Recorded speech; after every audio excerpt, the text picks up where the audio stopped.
আজকে একটা lunch menu তোমাদের সাথে শেয়ার করছি, যেটা ঘরোয়া উপায়ে তৈরি করা। যেটা ডালটা তৈরি করার জন্য 3 রকমের ডাল রেখেছিল, একটা মুসুর ডাল, অড়হর ডাল আর ছোলার ডাল। আর এই রাইসটাও কিন্তু একটু অন্যরকমভাবে করা হয়েছিল, তো সেটাই দেখাবো। তো প্রথমে 3টে ডালকে খুব ভালো করে সেদ্ধ করে নেওয়া হয়েছিল প্রেসারে, নুন, হলুদ আর আদা দিয়ে।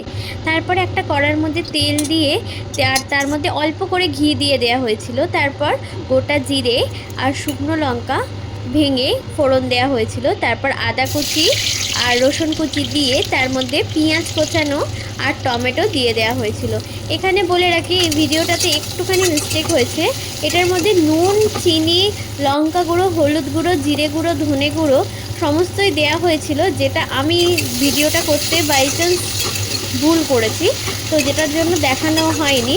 তো ওটা দিয়ে কষানোর পর তারপরেই কিন্তু কাসুরি মেথিটা দিয়ে কষানো হয়েছিল। আর কষানোটা হওয়ার পরে তারপরে সেদ্ধ করা ডালটা ওর মধ্যে তুলে দেওয়া হয়েছিল। তারপর ডালটা নামিয়ে উপর থেকে ধনেপাতা দিয়ে সার্ভ করা হয়েছিল। তো এটা প্রথমত। দ্বিতীয়ত হচ্ছে যে কড়ার মধ্যে তেল দিয়ে আর একটা হচ্ছে আলু ভাজা মতো করে নেওয়া হয়েছিল, যেটা ওই লাঞ্চের মেনুটার মধ্যেই ছিল। তো আলুগুলো দেখতেই পাচ্ছ লম্বা লম্বা করে কাটা হয়েছিল। তারপর আলুগুলোর মধ্যে নুন আর হলুদ দিয়ে ভালো করে ভেজে ভেজে মানে লাল লাল করে আসলে ভেজে তুলে নেওয়া হয়েছিল।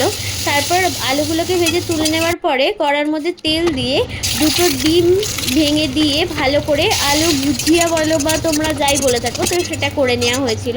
তারপর কড়ার মধ্যে আবার তেল দিয়ে গোটা জিরে আর শুকনো লঙ্কা ফোড়ন দিয়ে একটুখানি নেড়ে ছেড়ে নেবার পরে তার মধ্যে পেঁয়াজ কুচি দিয়ে দেওয়া হয়েছিল।